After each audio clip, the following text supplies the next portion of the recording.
இந்த பொண்ணு வாழ்க்கையில முருகனே கும்பிட்டதே கிடையாதாங்க சார், பக்தியே கிடையாதுங்களாங்க சார். சோழிங்கநல்லூர்ல ஒரு ஐடி கம்பெனில வேலை செய்யறாங்க. இந்த இந்த பொண்ணுக்காக ஆனா அவங்க அம்மா வேண்டியிருக்காங்க, இந்த மாதிரி ஒரு துன்பம் வந்துருச்சு.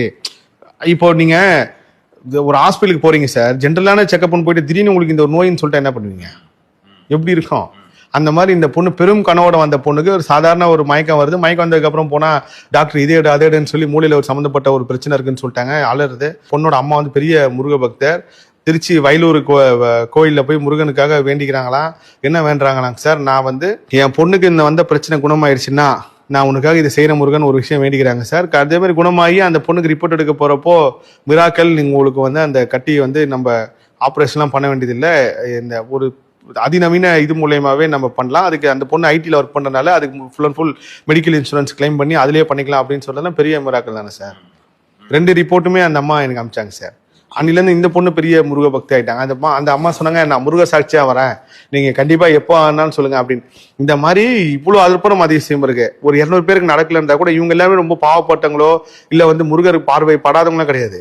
அந்த அளவுக்கு நம்ம ஊழ்வினை கர்மனே நம்ம பேங்க்ல அதிகமா இருக்கு, அந்த அந்த அக்கௌண்ட்ல அது அதிகமா இருக்கறனாலதான் இந்த டென்ஷன். இது எல்லாருமே நீங்க சீக்கிரமா குறைக்க அதுக்குதான் இந்த சஷ்டி விரதம்னு ஒரு படம் நான் பாருங்கன்ட்டு சொல்லிருந்தீங்க.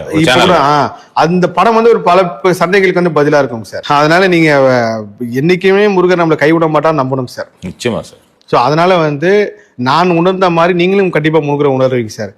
அது வந்து எல்லாருக்குமே அந்த பக்தி நிலை வருங்க சார். எனக்கு இந்த வயசுல வந்ததே ஒரு பெரிய லேட்டுன்னு தான் நான் சொல்லுவேங்க சார். ஏன்னா வடப்பள்ளி கோயில் அந்த ஏரியாலே பிறந்து அங்கேயே வளர்ந்து கிட்டத்தட்ட ஒரு இத்தனை நாளும் நம்ம வேஸ்ட் பண்ணியிருக்கமே முருகனை பார்க்காம அப்படின்றது வந்து நான் இப்போ வந்து ரொம்ப ஃபீல் பண்றேங்க சார்.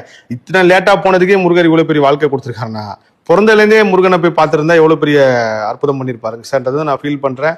உண்மையிலேயே வந்து எல்லாருக்குமே வந்து பதில் கிடைக்கிறது வந்து நான் கிடையாதுங்க சார், முருக சக்தி அவங்களுக்கு சொல்ல வேண்டிய விஷயத்த சொல்ல வைக்கிறது, அப்படிதான் பதில் கிடைக்குதுங்க சார். எதுவுமே இங்க நானோ இல்ல என் சிந்தனையோ என்னோட அறிவெல்லாம் கிடையாது சார், எல்லாமே முருகப்பெருமான் கருணை தான் சார். அருமை.